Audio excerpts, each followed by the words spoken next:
Chers chrétiens, aujourd'hui nous commençons une nouvelle année chrétienne, une année de la grâce de notre Seigneur. Nous commençons notre culte d'aujourd'hui pour entrer dans cette saison de préparation qu'on appelle l'Avent. C'est une période de préparation pour la venue de notre Sauveur. Ainsi, nous nous souvenons de la venue de Jésus quand il est entré à Jérusalem, et ça va être le thème pour notre culte d'aujourd'hui. La venue de Christ provoque nos louanges. Réjouis-toi, fille de Sion, lance des acclamations, fille de Jérusalem. Voici ton roi qui vient à toi, il est juste et victorieux. Élevez vos linteaux, élevez-vous, porte éternelle, que le roi de gloire fasse son entrée. Qui est ce roi de gloire? L'Éternel si fort et si puissant, l'Éternel puissant dans les combats. Élevez vos linteaux, élevez-les, porte éternelle, que le roi de gloire fasse son entrée. Qui est donc ce roi de gloire?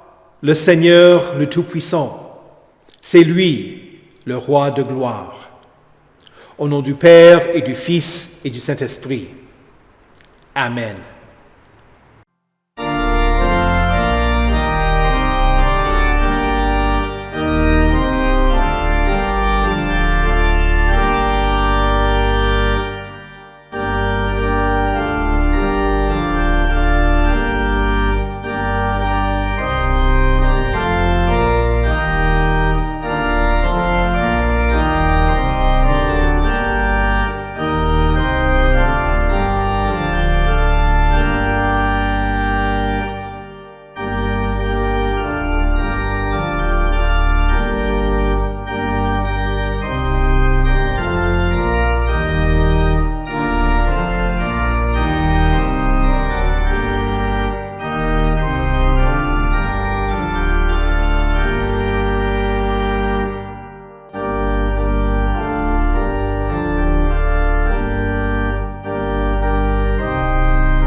Prions le Seigneur.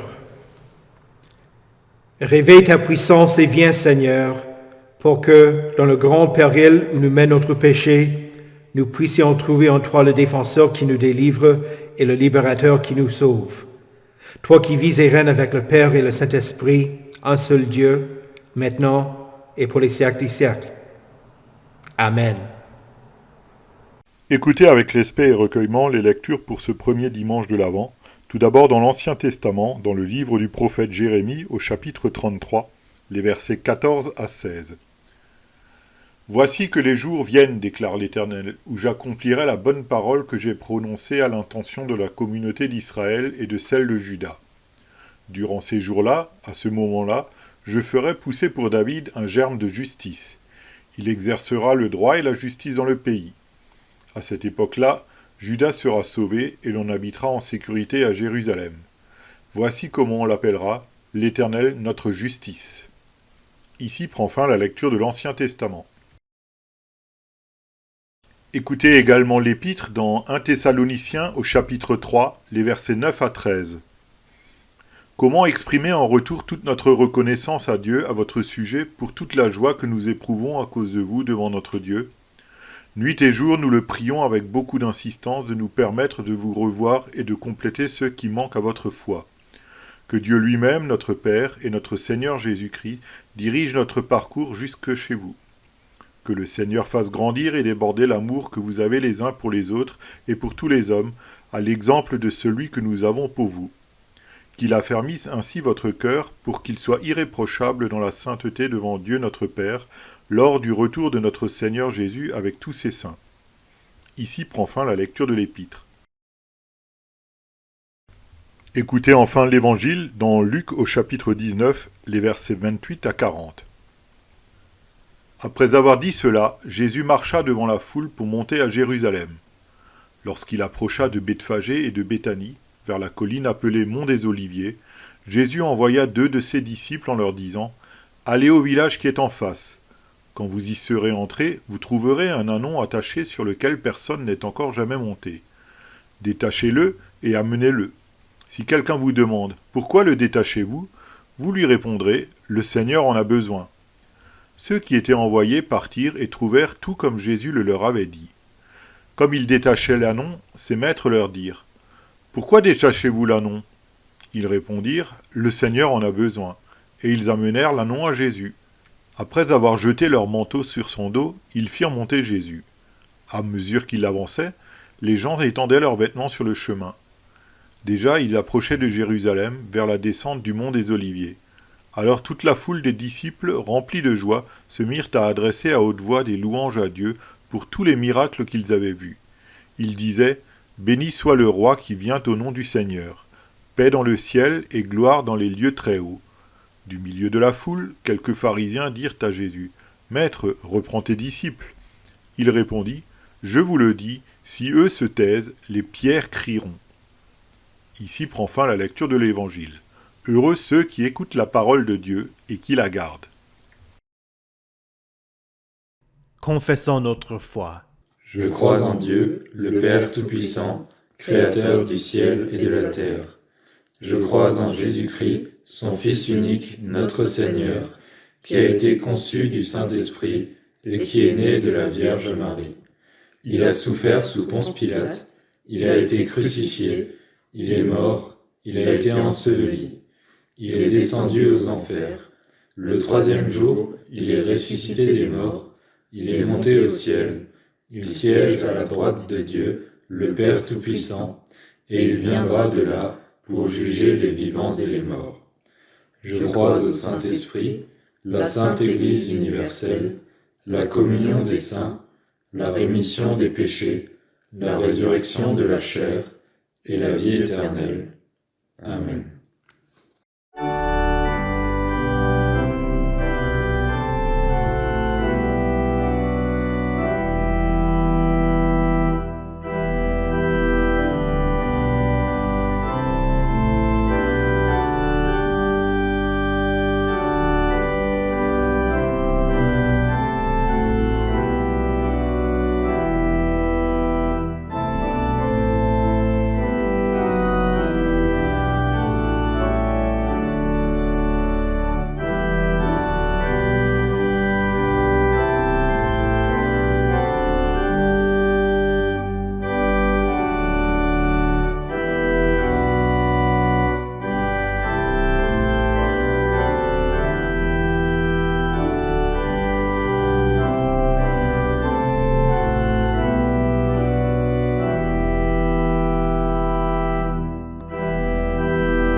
Prions le Seigneur. Seigneur Jésus, toi qui es venu humblement en tant qu'enfant, qui es entré à Jérusalem sur un ânon, viens aussi à nous aujourd'hui pour que nous chantions tes louanges et soyons prêts à t'accueillir quand tu reviendras en gloire. Amen. Que la grâce de notre Seigneur Jésus-Christ, l'amour de Dieu et la communion du Saint-Esprit soient avec vous tous. Amen. Aujourd'hui, c'est le début de la saison de l'Avent. C'est une période de préparation pour la venue de Christ. Nous nous préparons pour la fête de sa première venue, à Noël, quand il est né à Bethléem. Nous nous réjouissons de ce que Jésus vienne à nous aujourd'hui, à travers sa parole et ses sacrements. Car là où 2 ou 3 sont rassemblés en son nom, il est là parmi eux. Et nous nous préparons pour son retour en gloire en nous repentant de nos péchés. Les 3 venues de Christ inspirent nos louanges. Voici ce qui eut lieu le dimanche des Rameaux, quand Jésus entra dans la ville sainte. La venue de Jésus provoqua les louanges de la foule. Avant de descendre du mont des Oliviers, Jésus envoya 2 de ses disciples chercher un ânon dont il avait besoin pour pouvoir accomplir la prophétie de Zacharie. Voici ton roi qui vient à toi. Il est juste et victorieux. Il est humble et monté sur un âne, sur un ânon, le petit d'une ânesse. La venue de Jésus, de cette manière, fait preuve de son identité en tant que le Messie, le roi promis de la lignée de David. Mais on oublie souvent la toute première partie de la prophétie de Zacharie. La prophétie commence en disant « Réjouis-toi, fille de Sion, lance des acclamations, fille de Jérusalem. » Les louanges de la foule étaient un deuxième aspect, un aspect indispensable de la prophétie de Zacharie. Si Jésus n'avait pas été acclamé, cette prophétie n'aurait pas été réalisée. Mais les acclamations commencèrent avant l'arrivée de Jésus à Jérusalem. Les pèlerins qui allaient à la Pâque juive accompagnaient déjà Jésus lors de son trajet. Le nombre de disciples augmenta près de Jéricho. Quand Jésus exauça la demande d'un mendiant aveugle, ce mendiant fit appel à Jésus en disant « Fils de David, aie pitié de moi !» L'homme retrouva sa vue. Et Luc écrit « Voyant cela, tout le peuple se mit à adresser des louanges à Dieu. » Quand Jésus continua son trajet, quand il est entré dans Jérusalem, Zachée, le petit collecteur d'impôts, a dû grimper dans un sycamore pour voir Jésus. Pourquoi était-il nécessaire de grimper dans le sycamore? Parce que Zachée ne pouvait pas le voir à cause de la foule. Oui. Alors, le dimanche des Rameaux, une partie de la foule qui suivait déjà Jésus l'accueillit quand il commença sa descente vers la ville sainte. On ne peut que conclure que les croyants qui habitaient Jérusalem sortirent de la grande ville pour faire de même, de sorte que Luc décrit la foule comme étant une multitude Luc écrit, « Déjà, il approchait de Jérusalem vers la descente du mont des Oliviers. Alors, toute la foule des disciples, remplis de joie, se mirent à adresser à haute voix des louanges à Dieu pour tous les miracles qu'il avait vus. Les disciples étaient remplis de joie, confiants en la bonté de Dieu, reconnaissant des œuvres de Jésus et pleins d'espoir que Jésus était le Messie. Pour ce peuple, qui n'avait pas eu de roi depuis plus de 6 siècles, ceux de la foule qui étaient des disciples croyaient en Jésus, sans comprendre le type de sauveur et le type de roi qu'il allait être. Les louanges de la foule, telles que Luc les rapporte, sont intéressantes. D'abord, les disciples disaient « Béni soit le roi qui vient au nom du Seigneur ». Ils prétendaient que Jésus était le roi que l'Éternel avait envoyé, le Messie. Et ils avaient raison. Ensuite, ils continuèrent en disant « Paix dans le ciel et gloire dans les lieux très hauts ». Cet langage, cette louange te parle? C'est l'écho de ce que la foule des anges proclama quand Jésus fut né. Les anges annoncèrent aux bergers « Gloire à Dieu dans les lieux très hauts, paix sur la terre et bienveillance parmi les hommes. » Tous les cieux glorifièrent leur Créateur, qui est entré dans sa création. Les anges célébrèrent l'enfant Christ dans la mangeoire. La paix de Dieu descendit sur la terre en la personne de Jésus-Christ, en la personne de ce nouveau-né,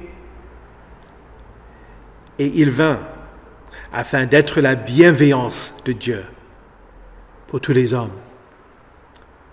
Et puis, le dimanche des Rameaux, la foule des disciples qui accompagnaient Jésus firent écho aux anges et répondirent « Paix dans le ciel et gloire dans les lieux très hauts. » En entrant à Jérusalem pour sa passion, pour sa mort, il y avait de la paix dans le ciel. Jésus est venu afin de mettre fin aux hostilités entre Dieu et les hommes. Dieu a voulu par Christ réconcilier tout avec lui-même, tant ce qui est sur la terre que ce qui est dans les cieux, en faisant la paix par lui, par le sang de sa croix. Colossiens chapitre 1, verset 20. La terre et le ciel sont unis dans la paix de Dieu, et cela à travers le prince de la paix. Jésus est la paix de Dieu qui vient vers vous pour que vous soyez en paix avec Dieu, pour que vous glorifiez le Seigneur. Chers frères et sœurs en Christ, nous entrons dans une saison de préparation pour la venue de Jésus. Pour nous, les croyants, c'est une source de joie. Nous ne pouvons pas retenir nos louanges. Nous voulons que le monde entier entende et croie. Nous souhaitons un joyeux Noël aux membres de nos familles, à nos amis et à nos voisins. Que nos acclamations du Sauveur retentissent dans nos communes, dans notre nation, et oui, à travers le monde. Que nos chants annoncent la grâce et la miséricorde de Dieu à ceux qui ne les connaissent pas. Que le message des anges continue à être entendu. Gloire à Dieu dans les lieux très hauts. Paix sur la terre parmi les hommes qu'il agrée. Et de la même manière que les bergers trouvèrent et se réjouirent de l'enfant Jésus, que tous les hommes fassent de même. Les louanges des anges nous invitent à répondre. Et voilà ce que nous faisons aux cultes. Nos louanges se joignent à celles des cieux. Toute la création s'unit pour adorer notre Dieu. Mais nous savons que tous n'ont pas accueilli la venue de Jésus. Il y avait de l'opposition quand Jésus se rendait à Jérusalem. Du milieu de la foule, quelques pharisiens dirent à Jésus, « Maître, reprends tes disciples. » Imagine la situation. « Reprends tes disciples. Vraiment, tu veux que j'arrête? Que je mette fin à tout ça? » Mais non. Ils niaient que Jésus était le Messie. Ils rejetèrent Jésus en tant que roi. Ils ne croyaient pas qu'il venait au nom du Seigneur. Et assurément, les pharisiens ne rendaient pas gloire à Dieu et ils refusaient la paix avec Dieu. Ces pharisiens ne supportèrent pas Jésus et ils allèrent même s'opposer à lui. Il ne faut pas penser que la foule qui louait Jésus le dimanche des Rameaux était celle qui criait le matin du vendredi saint, « Crucifie-le! Crucifie-le » Non. L'opposition était déjà là le dimanche des Rameaux. Et c'était une autre foule qui ne comptait pas les disciples de Jésus, qui demanda sa mort. Et Jésus ne reprit pas la foule qui demandait sa mort non plus. Jésus ne reprit pas ses disciples le dimanche des Rameaux et il ne nous reprendra jamais, nous, ses disciples, qui le louons. Jésus accepte avec joie notre adoration. Jésus répondit aux pharisiens, « Je vous le dis, si eux se taisent, les pierres crieront. Rien ne pourra empêcher les louanges de Dieu. Le ciel raconte la gloire de Dieu et l'étendue révèle l'œuvre de ses mains. De la même manière que les pharisiens voulaient que la foule se taise, il y en a de ceux qui s'opposent à nos louanges. Il y a des membres d'autres religions qui s'opposent à la proclamation que Jésus-Christ est le Seigneur à la gloire de Dieu le Père. Il y a des puissants qui ne veulent pas admettre qu'ils ne sont pas les tout-puissants, qui sont assujettis au roi de l'univers. Il y a des gens qui ont été blessés par d'autres chrétiens et qui blâment Christ pour le comportement de ses adhérents. Et franchement, il y en a d'autres encore qui sont indifférents envers l'enseignement de Jésus. La venue de Jésus ne peut provoquer que l'une des trois réponses suivantes. La joie, l'opposition ou l'indifférence. Il en est plusieurs qui marchent en ennemi de la croix de Christ. Philippiens, chapitre 3, verset 18. Et l'indifférence n'est pas préférable à l'opposition, car Jésus dit à l'église de Philadelphie dans le livre de l'Apocalypse, « Parce que tu es tiède et que tu n'es ni froid ni bouillant, je vais te vomir de ma bouche. » Mais vous, chers saints, même si certains vous menacent et vous disent de vous taire, n'ayez pas peur. Si les gens prétendent que vous ne pouvez pas dire ce qu'est la vérité, dis-le quand même. Et même si on te rend muet, Dieu assurera que la parole du Seigneur demeure éternellement. Jésus est ton roi qui est venu. Pas en gloire, mais humblement comme un enfant. Pas en gloire, mais humblement sur un ânon. Pas en gloire, mais en apportant son salut. Et c'est ce même Jésus qui reviendra plein de gloire. Alors, béni soit le roi qui vient au nom du Seigneur. Paix dans le ciel et gloire dans les lieux très hauts. Au nom de Jésus. Amen.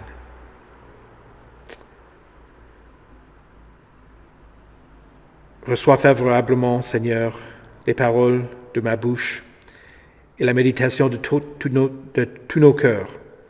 Bénis nos louanges, pour que nous nous réjouissions toujours de ta bonté, et te louions et te glorifions pendant notre vie terrestre et pour toute l'éternité. Amen. Maranatha, viens Seigneur Jésus. Amen. Prions le Seigneur. Je vais conclure chaque demande en disant, Seigneur, dans ta miséricorde, je vous invite à répondre par « Écoute notre prière ». Seigneur Jésus, toi qui es venu humblement pour être notre roi, tu es germe de justice et celui qui exercera le droit et la justice dans le pays. Nous te prions pour ceux qui maintiennent l'ordre dans cette nation, que nous habitions en sécurité. Nous te demandons de rétablir la paix là où il y a des conflits, en particulier au Moyen-Orient. Nous te prions aussi pour les Ukrainiens qui défendent leur patrie. Seigneur, dans ta miséricorde, écoute notre prière. Seigneur Jésus, toi qui es Emmanuel, Dieu avec nous, nous te rendons grâce pour ta présence parmi nous aujourd'hui. Bénis la prédication de ta sainte parole pendant cette saison de préparation, pour que notre joie surabonde quand nous fêterons Noël, que nos louanges soient entendues par le monde incroyant et que ceux qui sont indifférents écoutent, afin qu'ils acceptent l'appel de ta bienveillante bonté, sachant qu'en toi, ils ont un sauveur. Seigneur, dans ta miséricorde, écoute notre prière. Seigneur Jésus, chef de l'Église, nous te rendons grâce pour les auteurs des cantiques et les compositeurs, sachant que leurs efforts nous aident à te louer. Que les paroles chantées par les chorales interpellent ceux qui chantent et ceux qui les écoutent. Et que l'accompagnement des musiciens soit un soutien des louanges de ton peuple. Seigneur, dans ta miséricorde, écoute notre prière. Seigneur Jésus, source des louanges, la foule se mit à adresser des louanges à Dieu pour tous les miracles qu'elle avait vus. Écoute les gens qui font appel à toi. Nous te prions pour tous ceux qui ont besoin de ton aide, que nous connaissons aussi. En particulier pour Francine Besson, qui a été hospitalisée suite à un AVC. Soutiens les efforts des médecins, des infirmiers et tout le personnel qui s'occupe de sa santé. Accompagne-la, ainsi que les membres de sa famille. Seigneur, dans ta miséricorde, écoute notre prière. Seigneur Jésus, toi qui as fait le trajet jusqu'à Jérusalem, nous te prions pour ceux qui voyagent et pour ceux qui rentreront prochainement, afin que leur retour soit une source de joie. Seigneur, dans ta miséricorde, écoute notre prière. Seigneur Jésus, écoute notre prière, intercède pour nous, toi qui vis et règnes avec le Père et le Saint-Esprit, un seul Dieu, maintenant et pour les siècles des siècles. Amen. Notre Père, qui es aux cieux, que ton nom soit sanctifié, que ton règne vienne, que ta volonté soit faite sur la terre comme au ciel. Donne-nous aujourd'hui notre pain de ce jour. Pardonne-nous nos offenses, comme nous pardonnons aussi à ceux qui nous ont offensés. et ne nous laisse pas entrer en tentation, mais délivre-nous du mal, car c'est à toi qu'appartiennent le règne, la puissance et la gloire, au siècle des siècles. Amen. Recevez avec joie la bénédiction du Seigneur. Que le Seigneur vous bénisse et vous garde. Que le Seigneur fasse luire sa face sur vous et qu'il vous accorde sa grâce. Que le Seigneur tourne son visage vers vous et qu'il vous donne sa paix. Amen.